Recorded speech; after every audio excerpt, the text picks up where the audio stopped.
안녕하세요. 취재하고 중계하고 진행하는 담행 취중진담. 오늘 와이드에서 다뤘던 내용들 짧게 짚어보는 시간을 좀 가져보겠습니다. 자, 오늘도 코로나19 관련한 이야기들을 나눴어요. 일단 코로나19 확진 환자 지금 조금 전에 발표가 됐는데요. 6,767명입니다.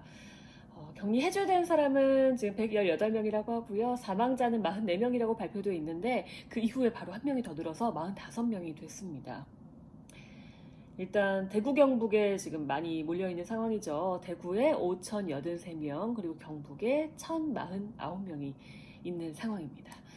마스크 얘기부터 좀 해봤는데요. 마스크 제가 지난주에 정부 관계자와 전문가의 이야기를 빌려서 다음 주 중반이면 여러분 마스크 편하게 사실 수 있을 것 같습니다 라고 말씀드렸었죠.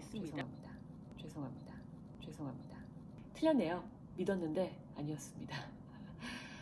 참 쉽지 않아요. 마스크 수급 문제. 일단 공급도 어느 정도 이제 한계가 있고 그에 비해서 필요한 양은 너무 많고요. 그렇기 때문에 쉽게 구할 수 있다 이런 얘기도 이제 하지 않겠습니다. 다음 주부터는 마스크 오부제를 한다고 하죠. 그러니까 내 생년에서 제가 이제 85년생이거든요. 1, 2, 3, 4, 5 그러면은 월, 화, 수, 목, 금 금요일 날 살 수 있는 겁니다. 1인당 일주일에 2매 제한하는 거 알고 계시죠? 2개 사셔서요. 최대한 아껴서 깨끗하게 쓰셔야 되는 상황이 온 겁니다. 저 같은 경우는 면 마스크 사용하고 있거든요. 전문가분들께서 면 마스크로도 거의 이제 감염은 차단된다라고 말씀해 주셔서 면 마스크 빨아서 계속 사용을 하고 있고 마스크는 따로 구매는 더 이상은 하지 않고 있습니다. 한때는 저도 마스크를 좀 사보고자 노력을 했었는데 안 되더라고요.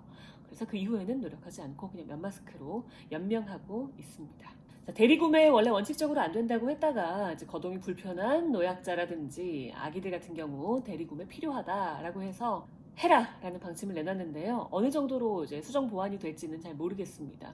이제 아기들 같은 경우에 엄마가 데리고 나와서 주민등록등본까지 보여주면서 뭐 이렇게 하라고 했는데 참 이게 쉬운 일이 아니잖아요. 약국 같은 경우 지금 사람들이 굉장히 많이 몰리고 있고 줄도 길게 서고 있는데 거기서도 감염 위험이 있는 거 아니겠습니까? 요즘에 뭐 옆자리에서 기침했다는 이유로 서로 싸우기도 한다는데요. 시비가 붙기도 한다는데 얼마나 예민합니까? 그러니까 일단 줄을 많이 길게 안 섰으면 좋겠지만 그건 뭐 어쩔 수 없다면 최대한 좀 줄이는 방법도 필요한 것 같습니다. 문 대통령이 마스크 업체를 찾기도 했습니다. 지금 정부가 원가를 너무 후려치기 하고 있다라는 마스크 업체의 이야기들, 주장들도 나오고 있습니다. 한 마스크 업체 같은 경우에는요, 의료용 마스크를 이제 생산하는 곳인데 원가를 너무 후려치니까 손실이 너무 크다. 더 이상은 손해가 너무 커서 생산 중단한다라고 선언한 것도 있습니다. 이곳 같은 경우에는 의료용 마스크이기 때문에 일반 마스크보다 만드는데 당연히 돈이 많이 들겠죠. 그러니까 원가가 높은데도 불구하고 비슷한 원가를 요구하면 너무 어려워지는 거니까 생산 중단한다라고까지 이야기를 한 상황인데요. 조달청과 이제 소통하는 과정에서 좀 오해가 있었다고 하는 이야기도 있더라고요. 하루빨리 이런 문제들도 좀 해결이 됐으면 좋겠습니다. 김창조 정책실장이요, 마스크 대란은 가짜뉴스 때문이다 라는 얘기를 하면서 조금 빈축을 샀습니다. 마스크 없는 거 지금 모두 속상하지 않으세요? 그런데 이게 가짜뉴스 프레임 때문이라니, 가짜뉴스 프레임 때문에 마스크가 없어진 건 아니잖아요. 그죠? 마스크는 진짜 지금 부족하잖아요. 그런데 이제 이렇게 이야기를 하니까, 물론 중국에 뭐 퍼준 적 없다라면서 이런 프레임이 문제 해결을 어렵게 만든다라고 표현을 하긴 했는데 좀 이 말에 많은 분들이 예민해 하시는 것 같습니다. 그리고 또 여권에서 마스크는 필수품이다. 꼭 마스크를 쓰세요. 라고 했었는데 김상조 실장이 서양의 예를 들면서 건강하면 사실 안 써도 되는 거다라는 식으로 이야기를 해서요. 제발 좀 통일을 해달라. 국민은 너무 혼란스럽다. 라는 반응들이 나오고 있습니다. 도대체 마스크 대란 어떻게 해결을 해야 할까? 전문가들도요, 그냥 현실적으로 어렵다라고 표현을 하고 있어요. 일단은 내가 먼저 양심적으로 구매할 수 있는 만큼만 구매하고 필요한 만큼만 사고 그렇게 하는 게 나부터 잘하는 게 가장 중요하다라고 이야기를 해주셨습니다. 확진자 현황 아까 따져봤는데요. 이 가운데 집단 감염이 70% 정도가 된다고 해요. 특히 이제 대구에 참 오늘요, 코호트 격리가 시작된 곳 중에 첫 아파트가 나왔습니다. 대구시에 있는 한 아파트인데요. 아파트를 코호트 격리를 한다는 거예요. 여기 142명이 사는데 46명이 확진이 됐다는 거예요. 지금까지. 어떻게 이렇게 많은 사람들이 감염이 되는지 아직 감염 경로는 전혀 파악되지 않고 있습니다. 지금 굉장히 많은 분들이 아파트에 살고 있잖아요. 그러니까 걱정 너무 많이 되시죠. 어떤 경로로 감염이 된 건지 이걸 조금 정부 당국에서 하루빨리 역학조사를 통해서 확인하고 알려주면서 우리가 조심해야 될 부분들은 빨리빨리 알려주셨으면 좋겠습니다. 또 경기도 분당재생병원 같은 경우에는 국민안심병원이라고 했는데 안심할 수 없는 상황이 됐습니다. 의료진을 포함한 환자까지 9명이 지금 집단으로 감염이 된 건데요. 특히 의료진이 감염이 되니까 그 의료진에게 진료를 받았던 많은 환자들이 좀 두려움에 떨고 있는 게 사실입니다. 병원이 뚫리면 안 된다 이런 얘기를 저희가 계속해서 했는데요. 특히 국민안심병원이라고 해도 호흡기 병동에서의 어려움은 현실적으로 좀 해결하기 어렵다고 해요. 왜냐하면 호흡기 환자들 가운데 검사받지 않았고 분명히 이런 증상이 없는데 코로나19 환자인 경우가 있거든요. 이번에도 그렇게 된 부분들이 좀 있고요. 그렇기 때문에 호흡기 병동에 있는 그 호흡기 환자들에 대해서 좀 대책이 필요할 것 같다라는 전문가의 의견이 있었습니다. 동선이 서로 겹치지 않게 한다거나 코로나 검사를 전수조사를 좀 한다거나 뭐 이런 방법들이 필요하다고 하는데요. 지금 코로나 검사 안 그래도 많이 밀려있죠. 지금 검사 진행하는 분들도 19,620분이 있습니다. 그렇기 때문에 전수 검사하는 거 좀 힘들 것 같긴 한데요. 이런 뭐 방법들이 어쨌든 언급이 되기는 했습니다. 그리고 경북의 봉화 푸른 요양병원 같은 경우에도 확진 환자가 51명의 무더기로 나왔습니다. 그리고 이번 실버타운에서도 지금 집단으로 감염이 된 사례가 나왔거든요. 요양병원, 요양원 이런 곳 같은 경우에는 나이가 조금 많으신 어르신분들, 도움이 필요한 분들이 많기 때문에 더욱더 위험할 수 있습니다.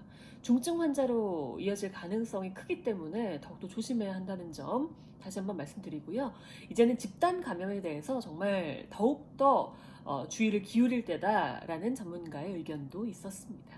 그리고요, 여러분 아시겠지만 일본에서 한국인과 중국인에 대한 입국 제한 조치를 했습니다. 무비자 입국 금지했고요. 2주간 격리하라고 했습니다.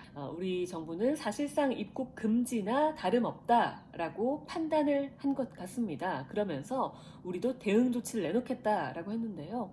대응 조치 2주간 격리는 하지 않고요. 무비자 입국 금지, 그리고 지금 갖고 있는 비자 같은 것도 무효, 만료되게 만든다라고 했습니다. 비자를 새로 받으려면 건강 확인 절차를 거쳐야 한다고 해요. 지금 중국에 하는 조치와 이제 비슷한 건데요. 같은 건데요.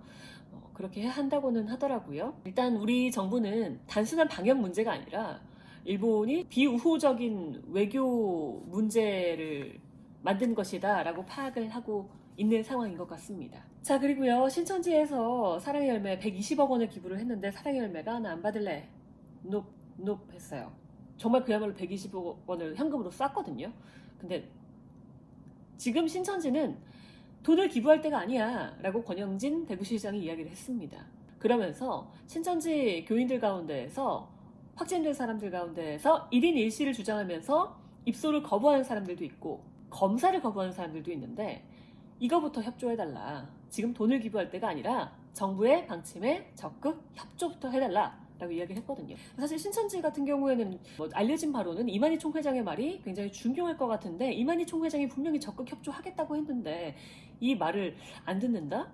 물론 신천지 측에서는 입소 거부나 검사를 거부하는 것들은 아직 확인된 바 없다라고 신천지 측에서는 이야기하긴 했습니다만 권영진 대구시장이 거짓말을 할 리는 없겠죠. 지금 입소 거부자가 1777명이나 된다라고 이야기도 했거든요. 하루빨리 적극 협조했으면 좋겠고요. 신천지 지도부에 다시 한번 이런 요청이 있어야 될 것 같다. 적극 협조해달라고 교인들에게 요청하는 내용의 기자회견이나 발표가 있어야 될 것 같다라는 의견들도 일부 나오기도 했습니다. 내일 같은 경우에는 이런 것들과 더해서요. 윤석열 총장이 지금 코로나19 검찰 대응 본부장 맡는다고 하는데요. 이 사태 관련해서 지금 불법 행위에 대해서 대응한다라는 건데 어떤 대응을 하게 되는 건지, 어떤 수사를 하게 되는 건지 이런 것들도 좀 이야기를 나눠보겠습니다. 내일 일요일 뉴스와이드에서 다시 뵙겠습니다. 고맙습니다.